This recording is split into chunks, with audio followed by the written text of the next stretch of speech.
How Jesus changes a broken heart. Settle in. Lower the lights if you can. Because this story doesn't begin with hope. It begins with silence. The kind of silence that follows a loss you never saw coming. The kind that presses on your chest at night when the world keeps moving, and you feel completely left behind. In the first 60 seconds of this story, I want to ask you something, and don't answer it out loud. Just feel it. What do you do when you've prayed and nothing changed? When you believed and everything still fell apart? When you loved with your whole heart and somehow that love still wasn't enough? What if the moment you think God has abandoned you is actually the moment He's standing closest? Because here's the shocking truth no one tells you. Jesus doesn't wait for healed hearts. He walks straight toward the broken ones. And tonight, this story may feel uncomfortably familiar. Because it isn't just a story about someone else. It's about you. It was just past 2:17 in the morning when the phone buzzed against the nightstand. Not rang. Buzzed. The kind of vibration that feels too weak to matter until it doesn't stop. Again. And again. And again. A tired hand reached out in the dark, knocking over a glass of water, not caring, already knowing something was wrong before the screen even lit up. 3 missed calls. Same number. Hospital. And right there in that quiet room with the hum of a ceiling fan and a heart beating just a little too fast, something inside broke before the words were even spoken. Because deep down, you always know, you feel it before you hear it. That night didn't end with screaming. It didn't end with falling to the floor. It ended with numbness. The kind that makes you stare at a wall for hours, wondering how the world could still exist exactly the same when your own just collapsed. Days passed. Then weeks. Life expected a return to normal. People said things they thought were comforting. They're in a better place. God has a plan. Time heals all wounds. And every sentence felt like salt pressed gently but repeatedly into an open wound. And here's the thing. Listen closely. The most dangerous moment for faith isn't anger. It quote is emptiness. Anger still believes someone is listening. Emptiness believes no one is there. Prayer became awkward, forced, short, eventually silent. The Bible sat untouched, not because it wasn't respected, but because every verse felt like a question God refused to answer. Worship songs sounded beautiful and completely irrelevant. Church became a place where smiles felt dishonest and hope felt like a performance. And late at night, when no one else could see, a single thought kept returning, quiet, relentless, and terrifying. If Jesus really heals broken hearts, why am I still shattered? That question has echoed through history longer than we admit. It echoed in prison cells, in hospital rooms, in war zones, in bedrooms like yours and mine, and it echoed once, on a dusty road outside Jerusalem, from a man who had lost everything. He had a name. Once, people respected it. Now they avoided it. He used to believe in God fiercely. He taught his children to pray. He followed the laws. He gave generously. He did everything right, at least that's what he told himself. And then in a season he never saw coming, his life collapsed in layers. First his income, then his reputation, then his family, and finally, his health. One by one, everything he trusted was stripped away. Friends stopped visiting. Not because they hated him, but because suffering makes people uncomfortable. They offered explanations instead of compassion, theology instead of presence, and after a while even those stopped. He sat outside the city, alone, scraping sores from his skin, staring at the sky with eyes that had cried themselves dry, and that's when he whispered something shocking, something honest, something most believers are afraid to say. God, why did you even let me be born? That man was named Job. And here's a fact that might surprise you. God never rebuked him for that question. Not once. Because God is not threatened by broken hearts. He is drawn to them. Fast forward centuries later, and we find Jesus standing in front of a crowd filled with people just like Job. Poor, sick, rejected, spiritually exhausted. People who had tried religion and found it empty. People who had followed rules and still felt unloved. And Jesus said something so radical, so upside down that it still shocks the world today. Blessed are the broken-hearted. Not the strong dot, not the successful dot, not the ones who figured life out. The broken-hearted. That word blessed didn't mean happy. It meant seen, favored, held close. In other words, Ned, your pain did not disqualify you, it positioned you. And here's where the story turns. Slowly, quietly, but powerfully. Because Jesus doesn't heal hearts the way we expect. We think healing means forgetting. Healing means understanding. We think healing means erasing pain. Healing means redeeming it. Think about this, and I'm serious. After Jesus rose from the dead, he still had scars. Let that sink in.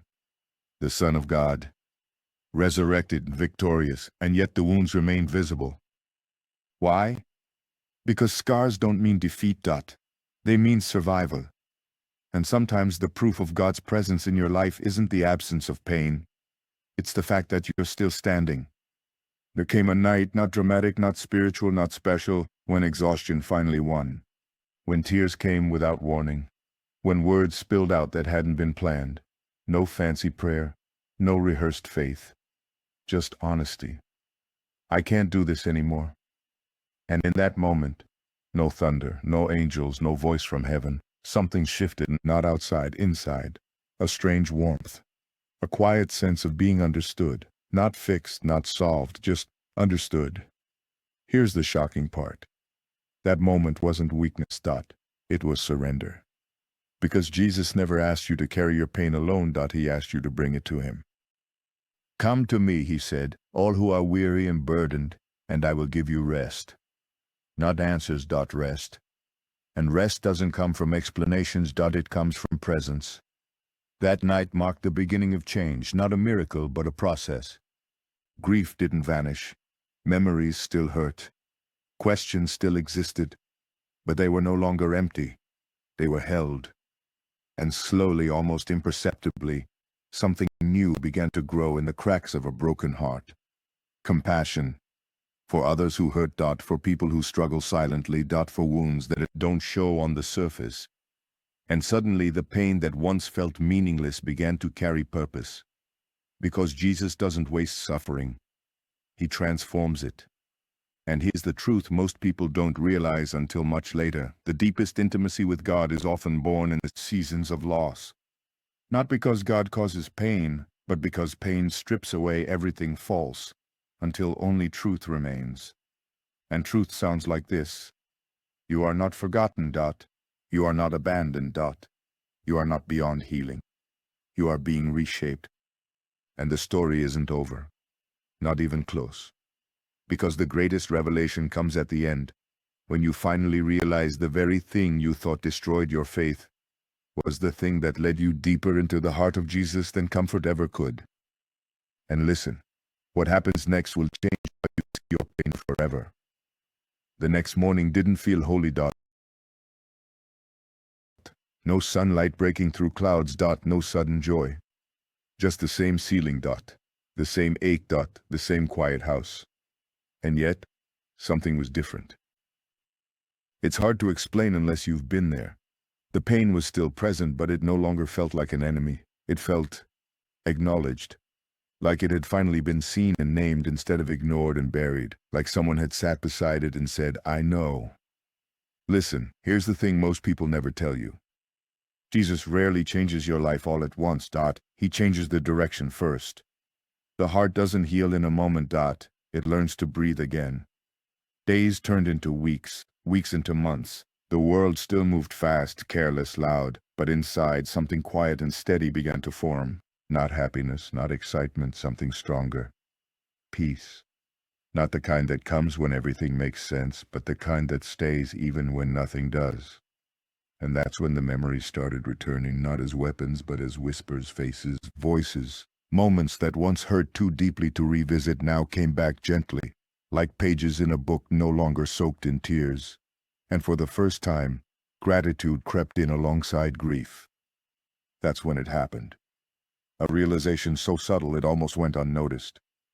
The heart wasn't just broken anymore. It was open. Broken hearts don't shut people out. They let light in. There's a strange pattern hidden all through Scripture. God consistently does his greatest work in people who have nothing left to lose. Moses after exile, David after failure, Peter after denial, Paul after blindness. None of them encountered God at the peak of their strength. They met him at the end of themselves. And maybe, just maybe, that's where you are right now. Because when everything else is stripped away, success, identity, control, certainty, what remains is raw honesty. And honesty is the soil where faith actually grows. Not polished faith, not performative faith. Real faith. The kind that limps, the kind that questions, the kind that stays. There was a moment, quiet, ordinary, standing in a grocery store aisle of all places. Surrounded by strangers, fluorescent lights buzzing. Nothing spiritual about it at all. And suddenly, without warning, tears welled up. Not from sadness. From clarity. A thought arrived, fully formed, gentle but undeniable. He was there the whole time. Not fixing, not forcing, just staying. And that realization hit harder than any miracle ever could. Because it reframed everything. The unanswered prayers weren't rejection, they were protection. The silence wasn't absence, it was closeness.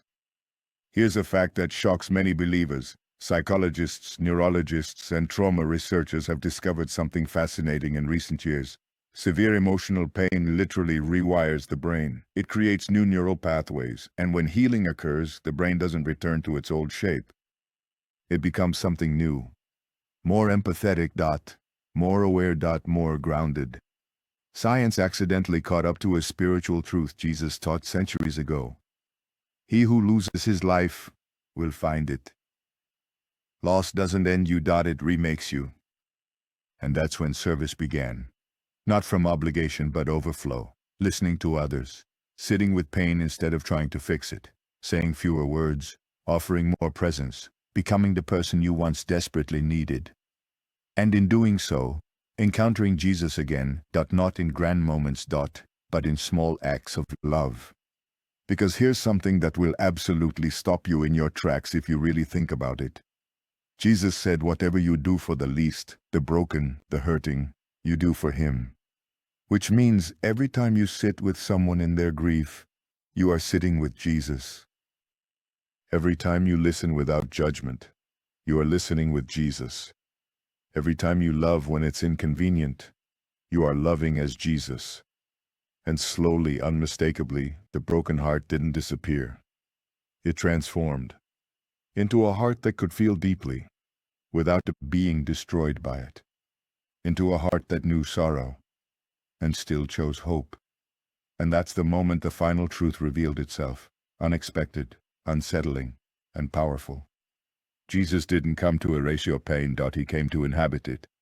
He didn't come to explain suffering, he came to carry it with you. The cross wasn't clean, it wasn't quick, it wasn't painless. It was God choosing to enter human agony instead of standing safely above it.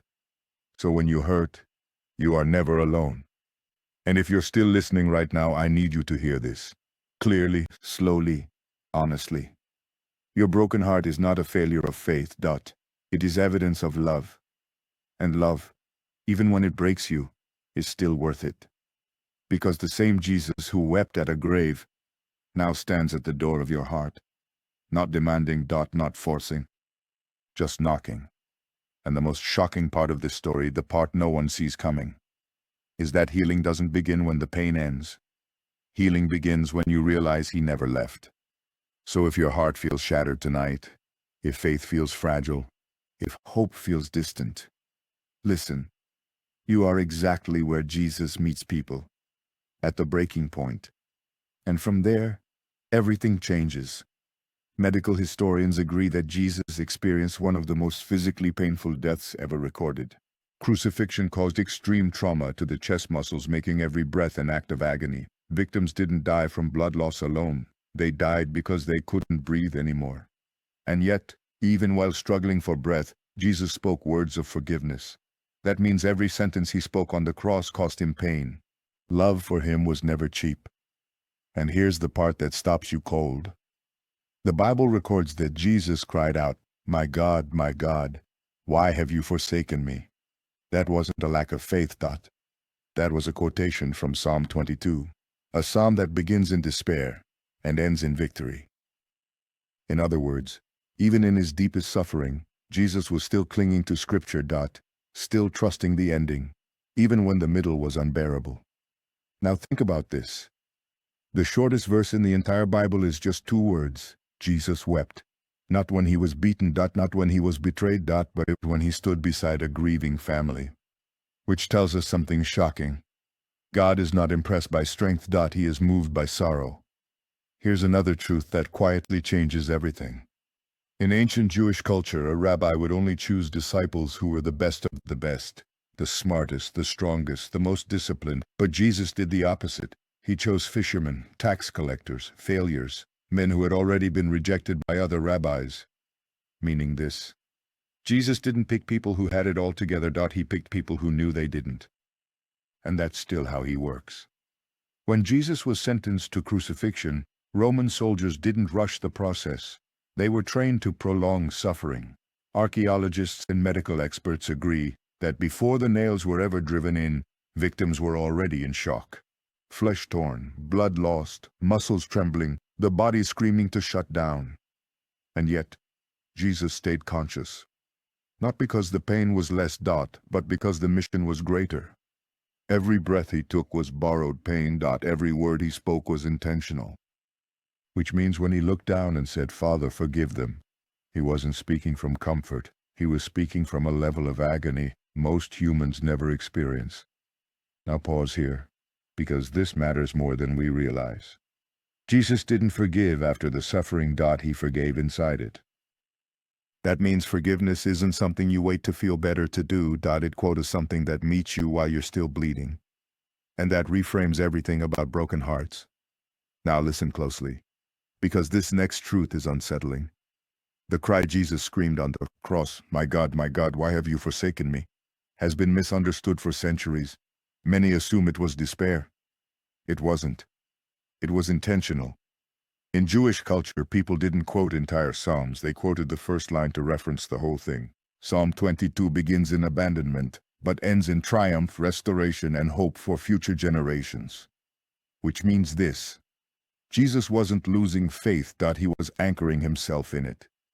Even while feeling abandoned, he trusted the ending. So when you pray and feel nothing, when heaven feels silent, you are closer to Jesus than you think. Here's another detail that should stop you cold. The shortest verse in the Bible, "Jesus wept," appears right before he raises Lazarus from the dead. Think about that. Jesus knew resurrection was minutes away. He knew death was temporary. And still, he wept. Why? Because love doesn't cancel grief. It enters it. Which means if Jesus cried knowing the miracle was coming, your tears are not a lack of faith. They are proof of love. And listen, here's something even more disturbing in the most beautiful way. After Jesus rose from the dead, his resurrected body could pass through walls. He could appear and disappear. He had authority over matter itself. And yet, he kept the scars. He didn't need them. He chose them. Because scars are not signs of weakness. They are evidence of victory that came at a cost. So when you look at your life and see wounds that never fully disappeared, you're not broken beyond repair. You're marked by survival. Now let's talk about something few churches ever explain. When Jesus chose his disciples, he intentionally chose men who had already failed. In that culture, young boys trained to become rabbis. Those who weren't good enough were sent home to work trades. Peter wasn't a fisherman by accident. Fishing was his consolation prize. Which means when Jesus said, "Follow me," what he was really saying was, "You're still wanted." And Peter, loud, impulsive, deeply flawed Peter, would later deny Jesus 3 times, publicly, cowardly, completely. And when Jesus rose again, he didn't confront Peter with anger. He cooked him breakfast. Think about that. The risen Son of God stood over a fire and fed the man who betrayed him. That's not religion. That's restoration. Now listen to this next truth because it explains why your pain feels so real. Modern neuroscience confirms that emotional pain activates the same brain regions as physical injury. Rejection, grief, betrayal, they register as trauma. The body remembers. So when Scripture says God is close to the brokenhearted, it's not poetry. It's precision. God meets you at the exact point your nervous system says, I can't do this anymore. And here's the part that should make your chest tighten a little. After the resurrection, Jesus didn't appear first to kings, not to priests, not to generals. He appeared to a woman who was crying, Mary Magdalene. A woman once defined by shame, now entrusted with the greatest news in history. Why? Because resurrection always meets grief first. And maybe this is the most shocking truth of all. Jesus never promised a life without heartbreak, but he promised heartbreak would never be wasted. Every lost, every unanswered prayer, every silent night, none of it is meaningless. And if you're still listening, still here, still breathing through the ache, then let me tell you something quietly. You are not at the end of your story. You are standing exactly where resurrection stories begin. Listen. And I'm serious about this. Neurologists have discovered that emotional pain activates the same regions of the brain as physical pain. Your brain doesn't distinguish between a broken bone and a broken heart, which means when Scripture says God is close to the brokenhearted, it's not metaphorical. Your pain is real, measured, registered. God doesn't minimize it, he enters it. And here's a fact that almost feels unbelievable. After his resurrection, Jesus could have chosen any form to appear in. Perfect, untouched, glorious. But when he met his disciples, he showed them his wounds. Why? Because healed people still carry stories. Because scars tell the truth. Because resurrection doesn't erase suffering, it redeems it. Another detail most people miss. When Jesus rose from the dead, he didn't appear first to powerful leaders or religious authorities. He appeared to a grieving woman who was crying beside an empty tomb. Mary Magdalene, a woman whose heart was shattered, which means the very first witness of the resurrection was someone who was deeply broken, not someone who had it all figured out. And here's the part that should make you pause. The word faith in the New Testament doesn't mean certainty, it means trust. Not confidence in outcomes, but confidence in God's character. So when you say, I believe but I still hurt, you are not failing at faith. You are practicing it. History also tells us something quietly profound. Most of the disciples were executed for their belief that Jesus rose from the dead. Not one of them recanted. People don't die for something they know is a lie. They die for what they know is true. Which means this. Christianity didn't spread because it was convenient. It spread because people encountered something, someone, who changed them from the inside out. And here's the most unsettling, beautiful truth of all. Jesus never promised a life without heartbreak. He promised a life where heartbreak would not have the final word.